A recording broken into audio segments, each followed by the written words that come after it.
Is birth control or waiting to have kids not trusting enough in God? We have to be careful on this one because this is where personal bias comes in. So I need you to take this one, because it's not clear in Scripture, I need you to take it with a grain of salt because you're going to hear a lot of opinions that are put forth. First of all, we need to understand the idea of having children. When you read about it in Scripture, we have a different worldview. For example, when you read the Old Testament, you kept getting this concept of be fruitful and multiply. Why? Because there weren't a lot of people. And that was kind of the point. So you start out, and whether you're starting with Adam and Eve, who actually have to fill a whole earth, or you start over again with Noah and his family, you keep hearing this phrase of being fruitful and multiply. Then you start getting into an ancient culture, which once again, there's plenty of room and a lot of space. And you get this idea where they would have multiple children, and children were their honor and their glory.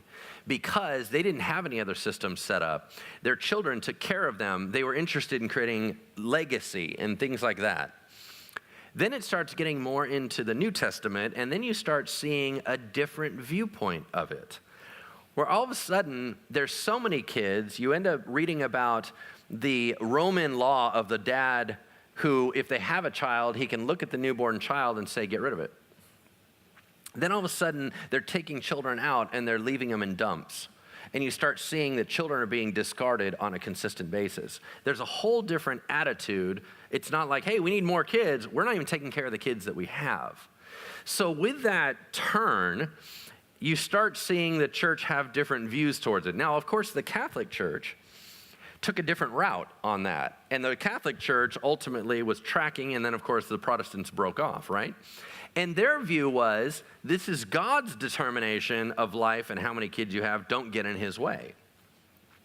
What I find intriguing about that is that they were using birth control in the Old Testament. How do we know that? Because there's an odd story about Tamar.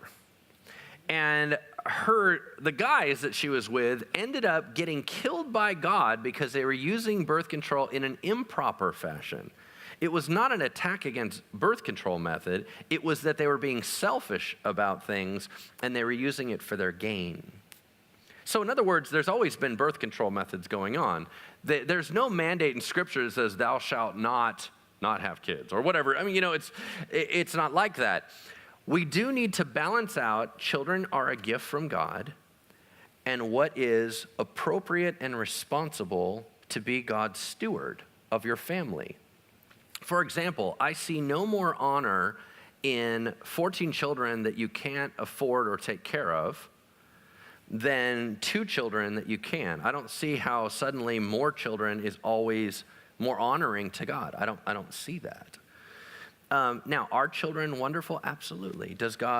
Will God be able to make determinations? Yes, but there's a whole bunch of things that you set boundaries in.